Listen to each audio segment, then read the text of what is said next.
you've just been downgraded to one race. Oh my God, that's normal. A longtime turner, local, does a lot of spindle work, has recently changed out of a IT position and is now teaching high school. And believe it or not, everyday mathematics to everyday high school kids, and he must be absolutely nuts. And he didn't have gray hair before he started teaching. I've had gray hair since high school, so yeah. So what I'm going to look at today is a butter dish. The idea for this came from looking at a ceramic artist. If you're at a craft fair or something and you get a chance to look at a booth full of ceramics, people who make ceramics on a wheel, they have a lot of the same constraints that we do, and they do a lot of shapes that will look kind of familiar. And it's a great place to get some ideas. And somebody who I was looking at their booth, they'd had a plate that I think it was a defect. I think they had some kind of a problem somewhere in the plate, and they cut it off. Before they fired it, they cut it and made a butter dish out of it. It's a slice out of a plate. And it took me a while to realize that, but I was just looking at this thing, and it suddenly dawned on me, this is a second. This is a mistake. And I thought, well, I could do that. Sure, I have bowls I have plates that have defects. I'm really a specialist. I have a lathe, but I don't have a bandsaw. But if you had a bandsaw, you would just cut it, right? So I set out to make it without a bandsaw, to just, deliberately set out to make one of these things and figure out how I would do that. And this is my example, and you can pass that around. So my approach was, let's do a split turning. I've done a fair amount of split turnings. Haven't done them in a long time, but at the time I was doing some split turnings with spindles. I also did a split turning platter that I got published as an article a long time ago now. So this was a natural way to do it for me. This was 3 pieces of wood glued together with paper in the middle. And if you look at the the advice on split turnings at the time, everybody said craft paper. Well, what's craft paper? Craft paper is nothing more than brown paper, like you have brown paper bags. And I experimented for a while. Some of my split turnings, I tried to use thinner paper. I tried to use newspaper. Newspaper, a lot of it's been recycled. The fibers are pretty short. It really doesn't hold up like the brown paper does. This is from a brown paper grocery bag. Where do you get those anymore? Everybody's doing plastic. Trader Joe's. So this was a Trader Joe's bag that I cut up. And I made a few of these so I could practice this before bringing to the demo today. And this brown paper, craft paper from Trader Joe's bags works really well. It does not fall apart. I didn't have any of my blanks come apart on me accidentally while I was doing this. You would think, maybe that's not so great. By the way, of course, you could turn just the center part. You don't have to have these things are on here so that I have something to sort around that makes it easier for me to cut. But of course, there's people in this room that have made long, oblong, plates and platters and turnings, and somehow managed to figure out ways to sand it and to cut it cleanly. Of course, you can do that as a sort of natural edge project. But to me, as long as I have the opportunity to do a split turning and I have some scrap wood around, I do it this way. This is my idea. So my blank looks like this. I've got 1, 2, 3 pieces of wood. The one in the middle, that's my slice. That's my good slice. That's going to be my final product. These 2 are waste, and I've got the paper in there. And then on the back, I've got another circle of scrap wood. I've always got these in my shop. If I don't, they're easy to make, of course. I do this all the time. When I started doing this, I was putting another piece of brown paper in here. Don't do that. Don't do that. That joint will fail. Yeah, don't be. You can cut this off with techniques that we're used to. You don't have to put another piece of brown paper in here, so you can cut that off. This is scrap. We can all afford to come up with some scraps of wood to make little holders for our projects. What happened to those pieces cut? How I do that shaping, the answer is, as usual, simple and dumb. But I start out with square. Everything's square. And that's 3/4 thick. This is 3/4 thick. Of course, you can design your own. The actual thickness isn't that critical. I've got a shape that I kind of like now. The first few that I did had a lot more variety in them. The batch that I made up for practicing for this demo, they're all kind of the same. But that's kind of the shape that I've settled on. Yeah. Elliot, does it make much difference to use similar density woods? I don't find that it does. But You wouldn't put soft pine on the outside, or would you? I probably wouldn't, but I think it'd be okay. I think that would work. I have a few blanks. I'll probably bring some more out as we progress here, because I'm not going to turn the whole project tonight. I'm going to do little bits and then move on to one I did earlier.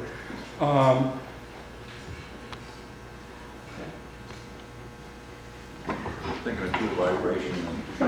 Yeah, so I would probably try to get it to be sort of comparable weight on both sides, but it's a small enough project, it's not that critical. Jim, you're one of the people that I'm thinking of that has done the long pieces, right? Yeah. You don't have to have this scrap wood on here, but it does make it easier. It does. You can appreciate it, I'm sure. So I'm just going to start on this and show you that it doesn't fall apart, even though I have the corners on here. You can, I'm being a little bit gentle, I'm being a little bit careful with my cuts, but these joints really do hold. Just in case you guys up front were worried about it. Yeah,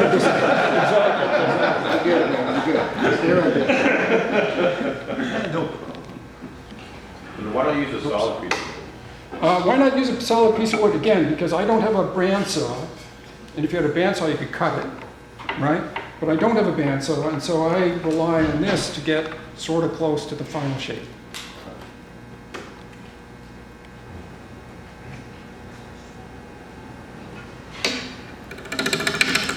So I'm just sort of trying to face off the front there.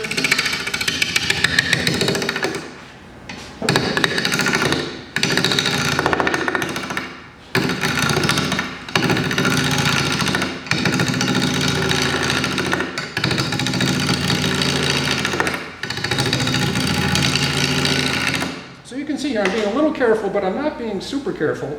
And I'm definitely, stressing the blank by cutting the corners here. I've definitely stressed the front of the blank a little bit, trying to face it off because my original blank didn't really start out flat on the front. It's flat on the back because I set it down in order to clamp it in order to make the blank. But the wood was a different size. I sort of I picked that on purpose to show you that you don't have to be that careful on the top here. Everything is going to be okay.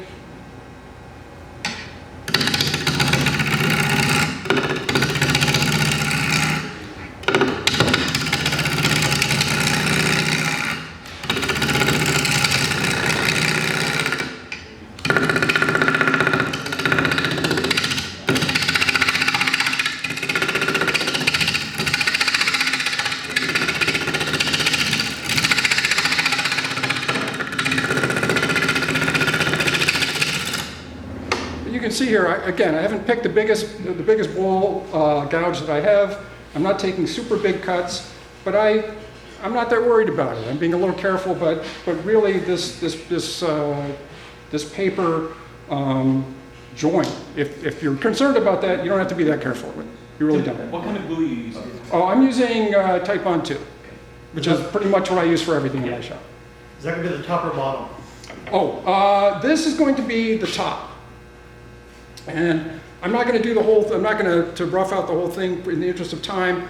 I do want to show one other thing though, which I do, which in order to get to the back, the back side is going to be the first side that I shape, and this is the back. This is the side I can't get to right now. And in order to hold it, this is what I do on, this has become sort of my standard way of handling a bowl blank. In order to reverse it, I'm gonna create a waste block in here that I can hold on to, so I can reverse it. And this is what I do with all of my bowls, whether it's this project or any other bowl. I come in here and I just take a parting tool.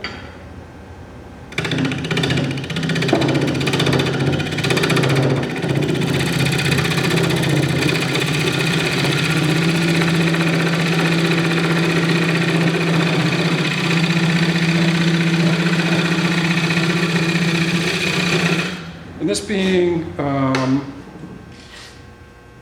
butter dish, I'm thinking of it as being flat, but normally I'm thinking about I've got lots of waste in here. This is the inside of the bowl. I'm going to be cutting this wood away anyway.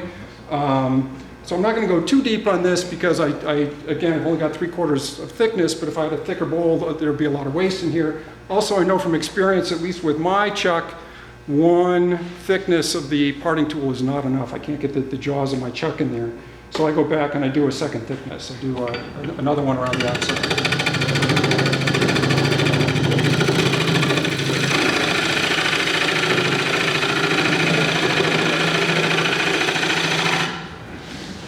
How fast are you spinning that?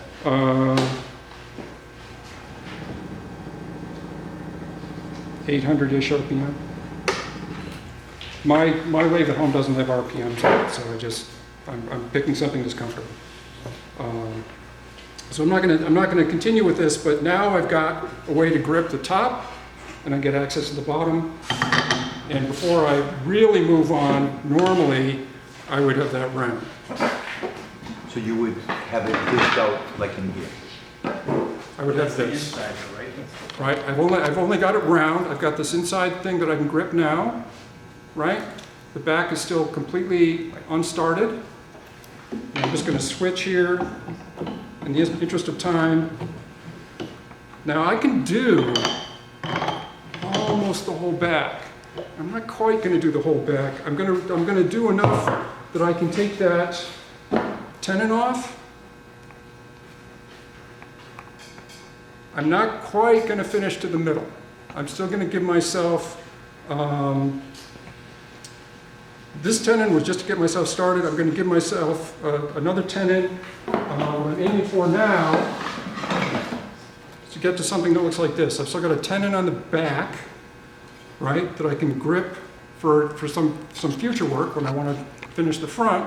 So I'm still leaving a tenon here. It's just not as big. I'm going to take that off.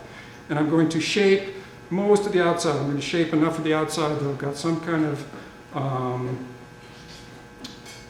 foot here for my finished product.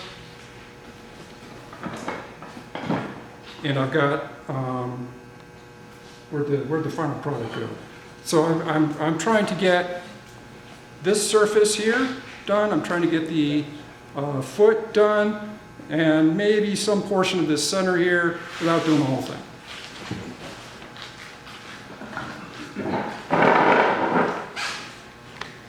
So again, I don't have to be that careful with this. I am now, though, cutting away a little bit of the support. The paper joint is now getting smaller, right? The smaller that paper joint gets, the more you have to worry about it. So I am going to be a little bit more careful now. But again, not that much.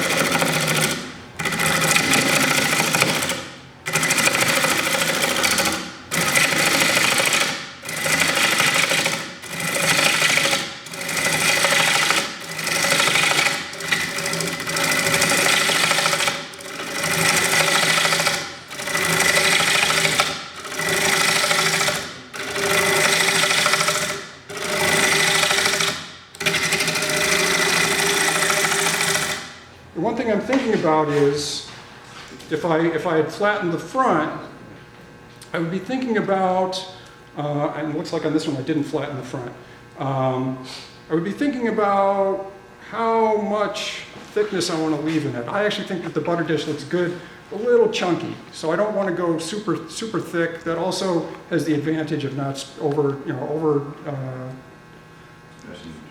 making the paper joints too thin, right? It still leaves a fairly beefy joint there with the paper in it. And I've just kind of done these surfaces right here on the outside. I'm going to have becomes the foot, and then I'm going to hollow out a little bit underneath that.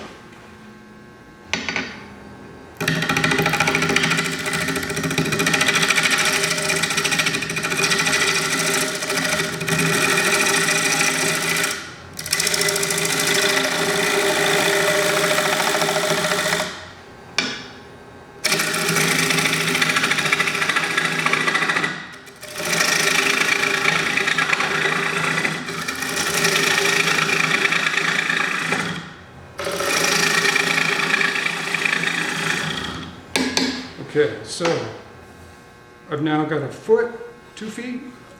I've got some portion of the middle hollowed out.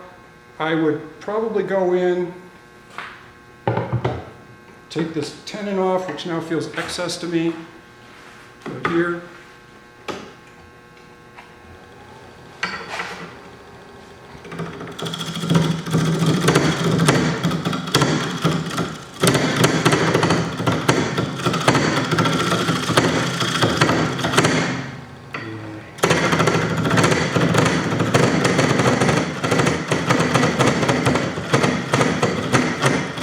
I'm going to stop there, but at home I'd be using my thinner parting tool, which I didn't bring. So I'm getting a little resistance on that. If I had the thinner parting tool, it wouldn't be. Well, just went in right from the center and work your way out, wouldn't that provide? I can remove it, but I'm trying to remove it in a way that I can use it again. I could waste the whole thing away. Yeah, you're providing more support for your chuck. Yeah. You wasted it. Yeah, that's true. At home, I have a tendency to use these things 3 or 4 times until they're gone. So, and now at this point, I would sand this. This is my opportunity to sand this surface and this surface, sand the bottoms of the feet, and sand in towards the middle, towards the whatever I leave there. This is my example. Whatever I leave there for gripping next time, which is, which doesn't have to be too much, but I've got a little bit of a much smaller tenon in there now that I can grab hold of next time. Would you ever drop the gouge and shear cut that outside edge? While you're working on it, because you've got enough support now? If you wait and do it much later, you're gonna have the thing tend to wobble, aren't you? Yeah. Again, 6 Woodturners, 7 opinions. That's right. It's a little correct in 94. I'm showing you my process. I agree you could do that. That's typically not what I do. Okay. So and I would sand this at this point, so it looks like this. This has been sanded. It's got the foot. It's got the wings. Looks like the foot. I didn't. Oh, I know what happened. This is crappy wood. When I got into this, I discovered there was a wormhole through this one, so I didn't really proceed with that. It's fine for demo. It's not going to ever be a good piece. So, questions on that? Okay. When I've gotten to that point, when I'm happy with the sanding, when I'm happy with the bottom surface, I've got this. And this is now no longer needed. This that I created on the first blank that I showed you, I used that to make the bottom. I'm done with the bottom as much as I'm going to. I still have to remove this, it's true, but this isn't going to help me. Or I'm not going to use this to remove the last tenon on the bottom here. So this is now, I can turn that away. So I'm reversing it again.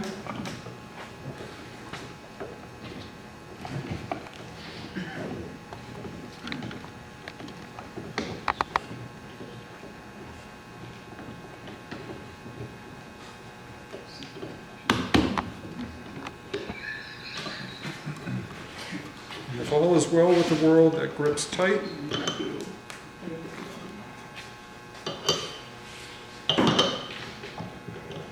As I said, this particular one is not going to come out well because it's got a wormhole through it, which I should have realized. I see it here on the top. I thought that was a superficial defect, and it's not. It's through and through. So I'm now in a position to finish the entire top. That is wobbling a bit. Let's see if I can get that a little further. What are those jaws that you have in there? These are the small jaws. This is a stronghold chuck, and these are not the jaws that come with it. It's the small jaws. I do a lot of stuff that's small format. I've got the small jaws on the chuck almost all the time. It's just how I work. I have larger jaws if I need them. Most of the time I've got these. That's a little better. I'm getting a little bit of wobble.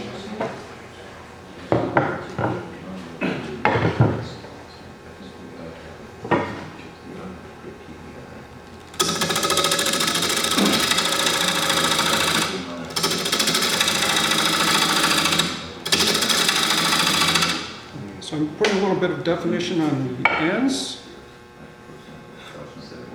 I'm going to come in here now. If it's not flat, I'm going to make it flat.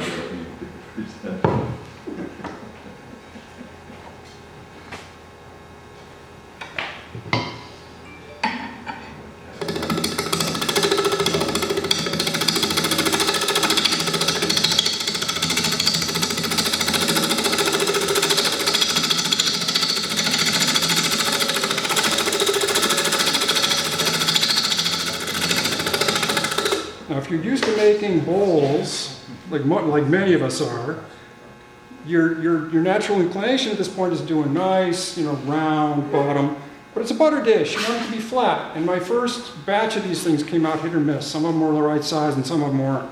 So I finally made myself a stick of butter, and I know how long the flat part of it needs to be now. I can hold this up. This is special butter. This is from, I don't know, Africa or something. Brown cow. Yeah. So as I'm working on this now, I'm much more careful than I was the first time. I want to make sure that the bottom has a flat part that, that's going to be long enough for a stick of butter. And my guess is if the butter manufacturers ever start doing what the ice cream manufacturers have done to us, a half gallon of ice cream, then new sticks of butter will eventually be smaller than this. This is the biggest they'll ever be. So as long as I make provision for something that size, it should be good.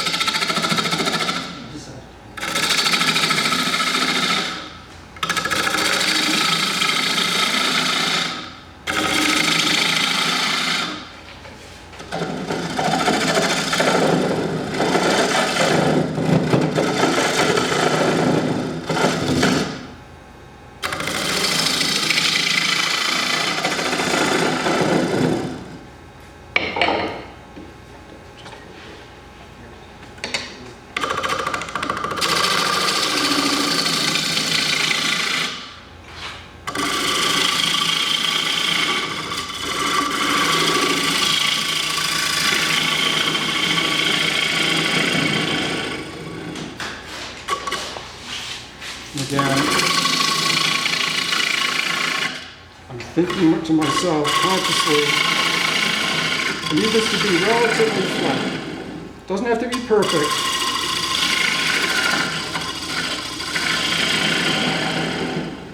But a butter dish ought to be pretty flat. And I go in there and I see, oh, no, not big enough, right? So I've got this, I can check myself as I go along.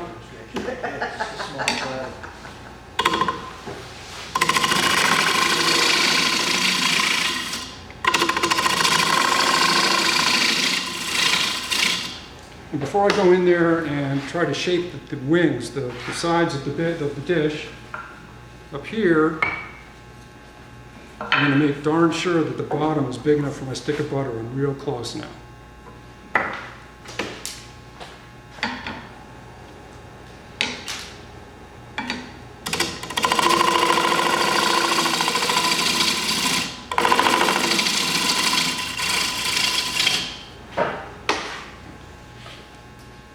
Okay, there's my final shape. That's big enough for a stick of butter. And there's I don't know, 3/4 of an inch or so here that I can do whatever I want with. And sometimes I put a little shape on there. Sometimes I don't.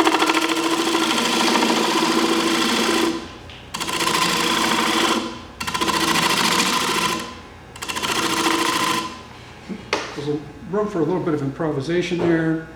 I can see that my waste block here, I haven't really quite reached the surface of that. That doesn't matter, that's waste, right? I'm looking at whether the cherry part here, the part I'm going to keep, whether I've really reached the finished surface on that. This waste block is a little taller, it looks like I've hit that one. I can see here I haven't really quite hit the waste block. I don't care. As long as it's, as long as it's close enough that it'll sand okay, right? And you can see that, of course, most of us would feel comfortable sanding this. Now, at home, if I was making this for, a final product, I would take more time to make sure that's flat. I would try to get that surface right. But I'm now at the point where I can sand this whole thing. I've got access to the entire top. I can take my tool rest out of the way. I can get in there. I can sand the whole thing,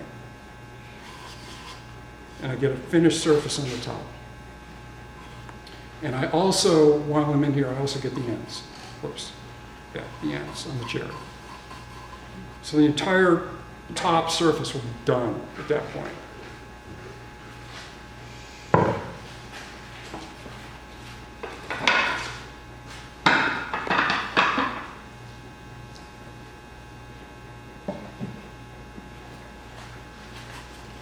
Which I'm gonna continue with this one. So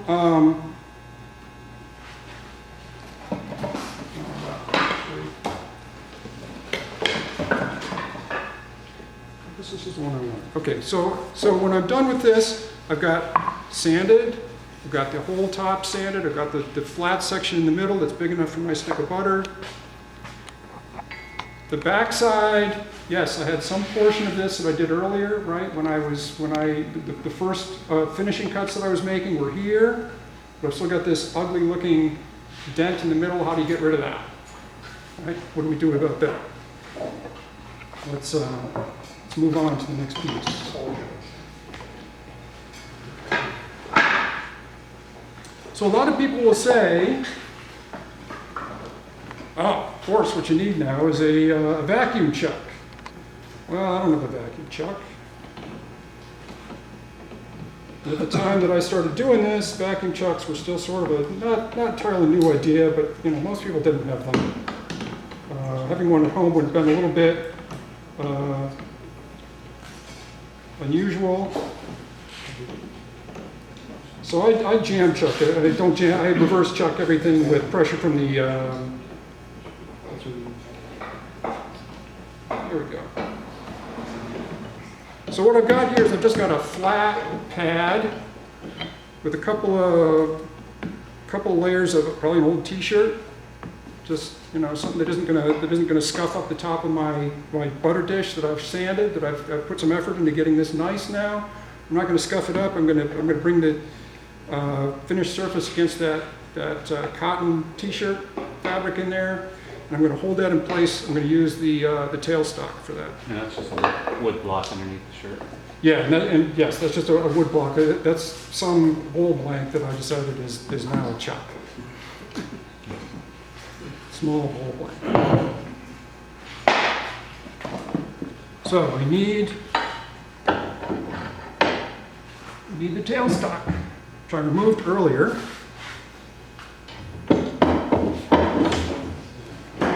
So I didn't get woodturner's elbow. I'm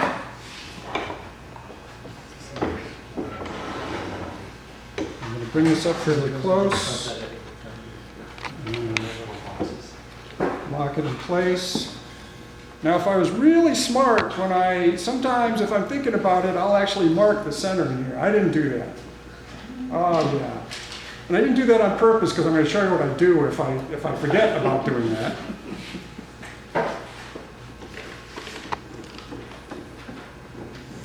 I just take my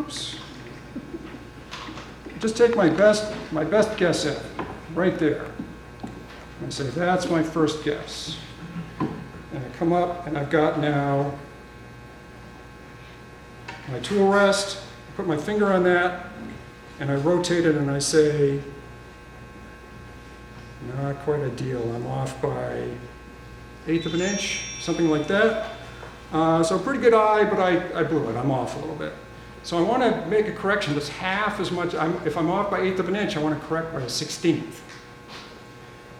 And my convention for that is I find the biggest gap, the farthest away, and I know I need to bring the plate towards me. So I'm going to, and again, if you're not on your own equipment, I'm not really sure how this cone is going to react to that. Now I'm off by maybe a 1/16. I'm still off a little bit. I'm just going to bring it towards me again.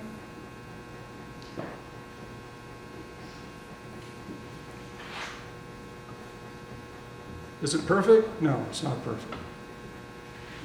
This is a chunky project. I'm okay with it. And by the way, I do more or less the same thing on a lot of bowls. So I'm used to the idea that the bottom of my work isn't perfect. Okay, I can't get the real center, but I can remove most of this. I can get almost all of this off of here. I want to get in as tight as I can. Bowl gouge, it's kind of too blunt for that. Do I have a special bowl gouge that I've ground special? I don't.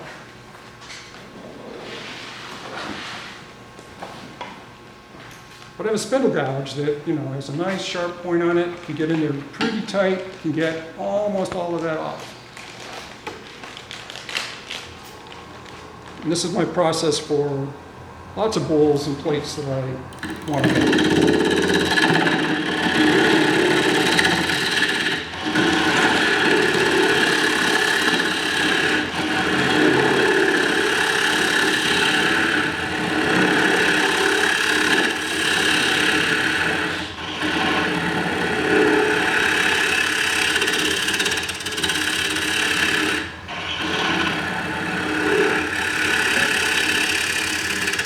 So taking that tenon, it was, I don't know, 1.25 inches, 1.5 inches across, and I'm down now to 1/4 inch, maybe a little more. I would sand that.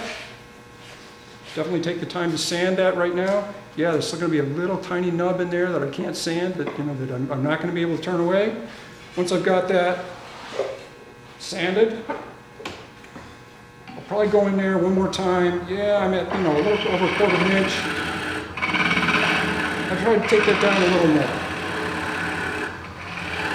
Down, I'm over 1/8 inch, maybe a fat 1/8, maybe 3/16. I've got just a little tiny nub on there. And hopefully I've sanded that whole thing. When I add a little bit more support in there, how do you get rid of that?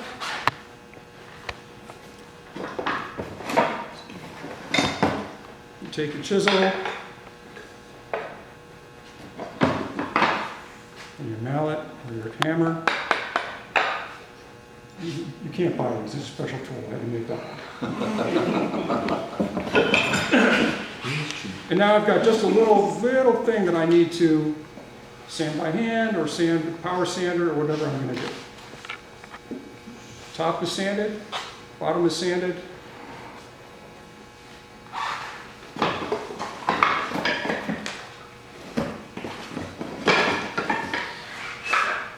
Where's my example? Right here. Okay, you can't see it yet, but that's what I've got. I've got the profile of my butter dish. Right like that. Yeah, this one I broke off. Now, all of the books will tell you, or all of the articles will say, oh, now you take that chisel and you split your split turn. It's because most articles about split turning are really focused on spindle split turnings. This is a faceplate split turning.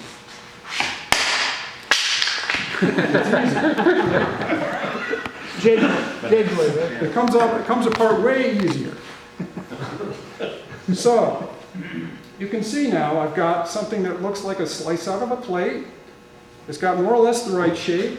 If I took my piece of butter, it all looks like it should. Edge here, where we have still some glue, we still have some paper. How do we shape that? Well, my answer to that is, I don't own a belt sander.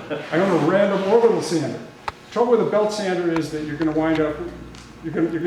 inevitably going to wind up with scratches. Random orbital sander, I find, does a better job. I don't own a belt sander. I tried it on a belt sander elsewhere. You can do it.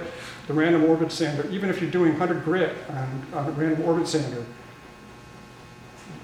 you'd be hard pressed to find scratches in that. really does a great job. So I'm going to show you what I do.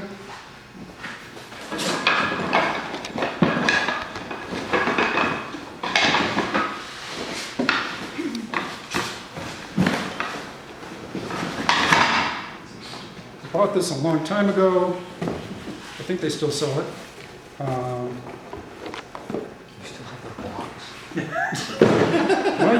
Mine came with a hard. wooden tenants. I mean,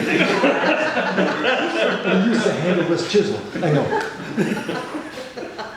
So mine came with a hard pad. I put a softer pad on here. I don't know that it matters. I thought it did when I bought it, but really, it's not Velcro. It's old school. It's got stickers, which, by the way, you can still buy. I mostly buy these for, home improvement projects, for like sanding drywall. So it's 100 grit.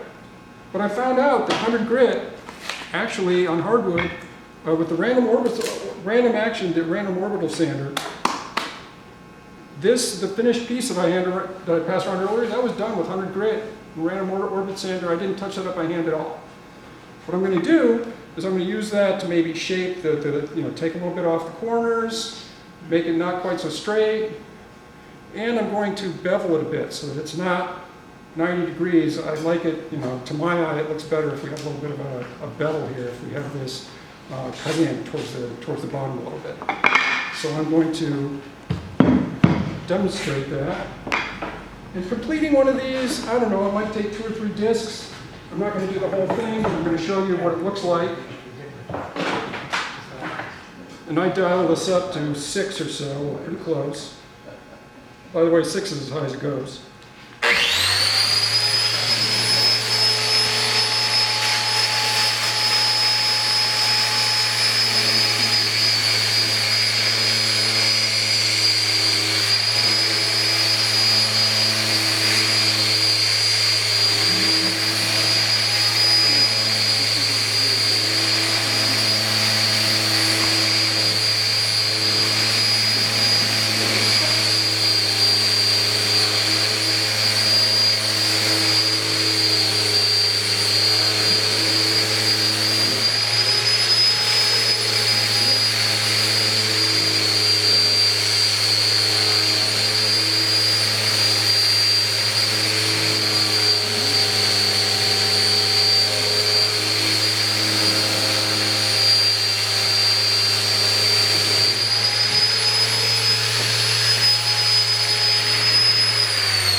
Well, not as fast as you used to at wood removal with the normal lathe, but in a very short time there, I've removed all of the paper, almost all of the paper. I've started tapering the edges a little bit. I've got my bevel established so that it's not straight up and down. Probably not quite done with this sheet of sandpaper. I could probably get a little more out of this.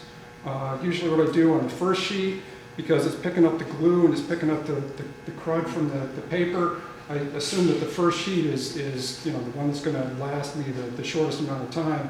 I'm going to try to go probably with the other side on this and do as much as enough on the other side that I remove all of the paper.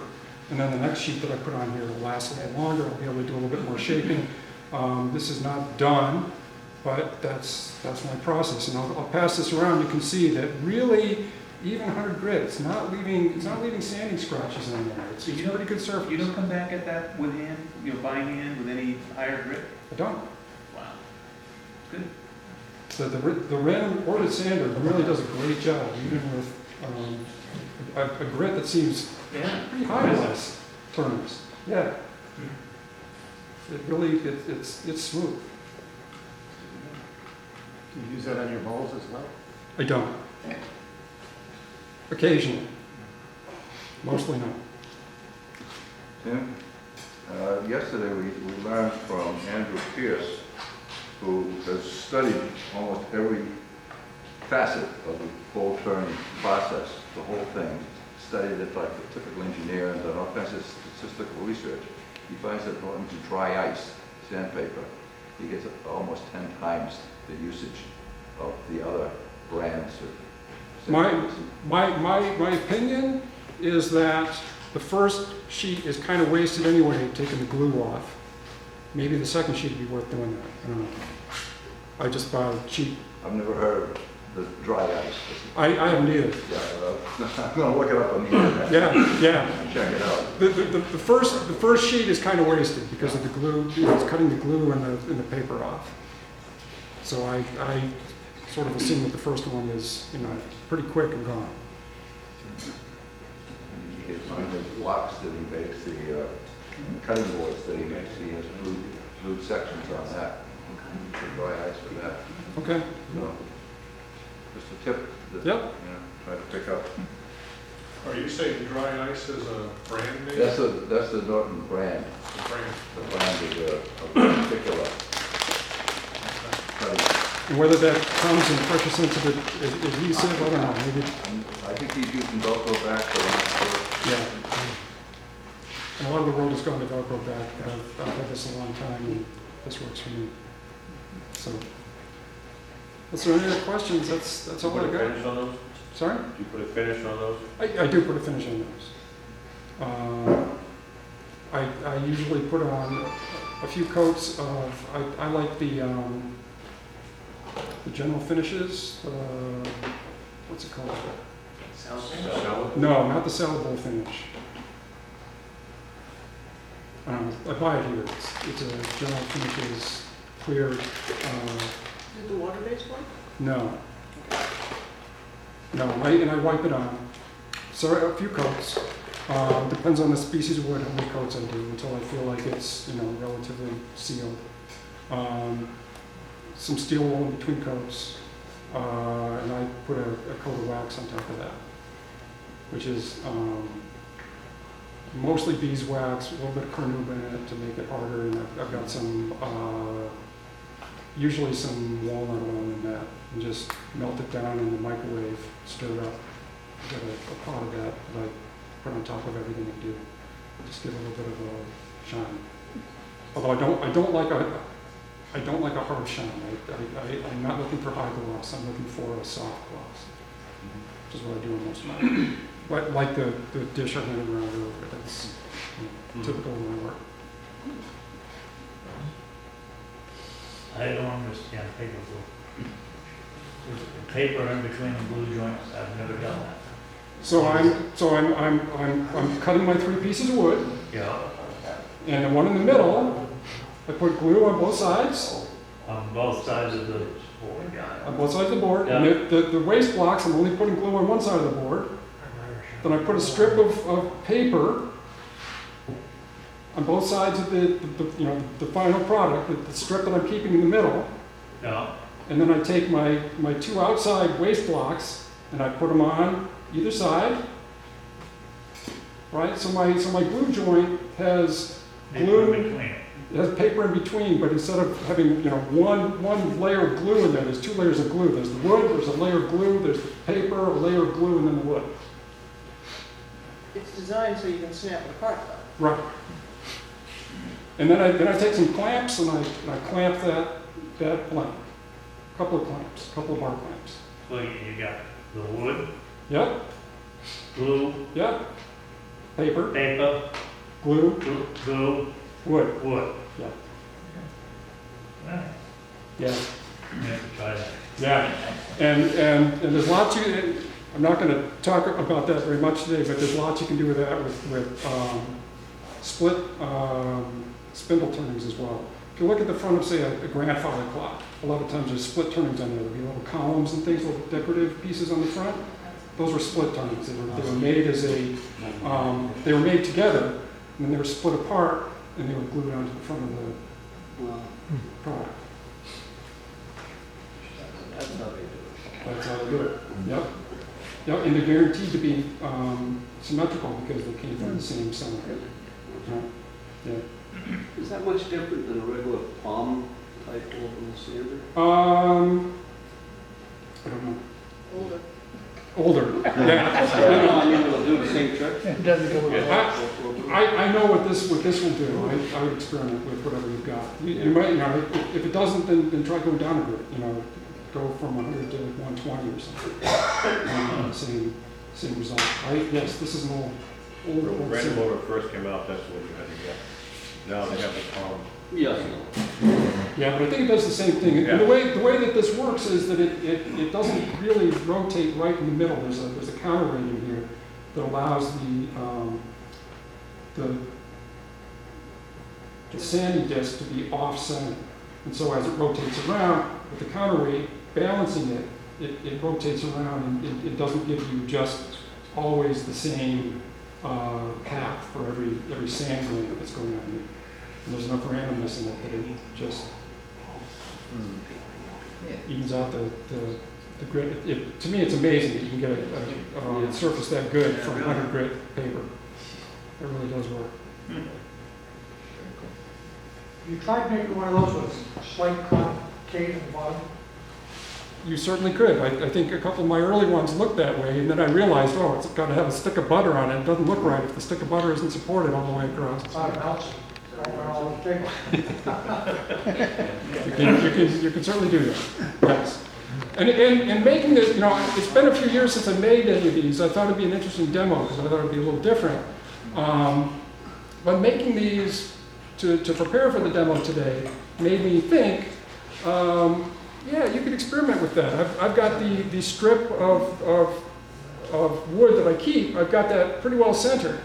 But you could also experiment maybe with having a little bit off-center. There's no reason that the two waste blocks have to be the same width, right? You could experiment with some kind of a butter dish that maybe is a little bit off-center, or maybe even you could get two out of the middle.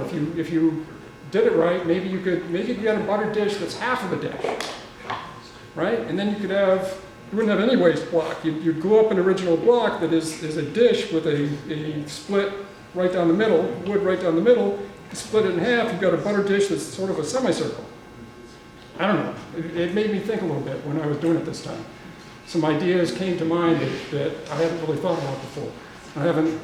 None of those, these are just ideas in my mind. I haven't realized any of them. But, if you come back to some project that you thought you were tired of, sometimes you have new ideas, which is very cool when that happens. So I'm not sure I'm totally ready to walk away from butter dishes again. I might experiment a little more with some more shapes. We'll see. You have a card scraper? I have a card scraper. You can scrape the glue off instead of wasting it. Maybe. Yeah. Yeah. Haven't tried that. The disc, gets the job done. These discs are cheap. If I waste one to make a product, I've got one that I've wasted because I've taken the glue off, and then I put a second one on and do some more shaping. Usually that's enough. Occasionally I'll use a third disc to shape those. Tim, have you tried those rubber blocks they use to clean sanders with? No. I use them all the time, and the sanders are very extend the life of the pad. And they take that glue off. Will it take the glue out? It might. Okay, I haven't tried that. I know the product you're talking about. I have not Yeah. tried that. Very, In my mind, these discs are cheap enough that yeah. I haven't. But I agree with you that that's worth a try. Then you can keep them for about a year. Just for-